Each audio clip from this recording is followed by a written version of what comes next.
భవన ప్రారంభోత్సవ పనులకు శంకుస్థాపన కార్యక్రమానికి శ్రీకారం చుట్టారు మన రాష్ట్ర ఉప ముఖ్యమంత్రి వర్యులు గౌరవనీయులు కీర్తిశేషులు ప్రముఖ గాయకులు సంగీత దర్శకులు ఘంటసాల వెంకటేశ్వరరావు చిరస్మరణీయులని ప్రముఖ సంగీత కళాకారులు స్టాన్లీ జోన్స్ అంటున్నారు.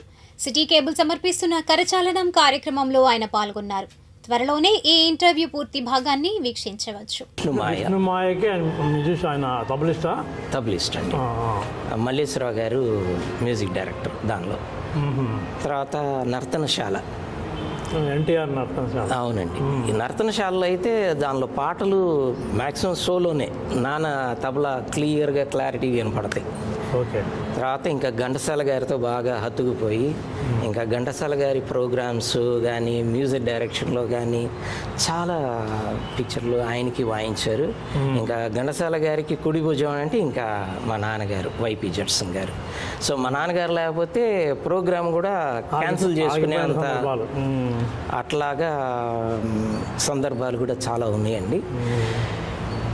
ఇంకా వాళ్ళిద్దరి మధ్య అనుబంధం ఎలా ఉండేది? ఘంటసాల గారి నాన్నగారి మధ్య, జడ్సన్ గారి మధ్య. అది నిజంగా అది నాన్న చెప్తుంటే అండి మాకు ఇది నిజమా అనిపిస్తుంటుంది. ఎందుకంటే ఆయన పూసకొచ్చినట్టు ఎన్నిసార్లు చెప్పినా అది అట్లాగే క్లియర్ అండ్ క్లారిటీతో ఉంటుంది. ఘంటసాల గారు ఒకసారి జ్వరం వచ్చి ఆయన జ్వరంతో ఉన్నప్పుడు నాన్న వెళ్ళి ప్రార్థన చేశారంట. ప్రార్థన చేసి వచ్చిన తర్వాత కొంతసేపటికి ఆయన లేచి నార్మల్గా రెడీ అవుతుంటే ఎవరో వచ్చి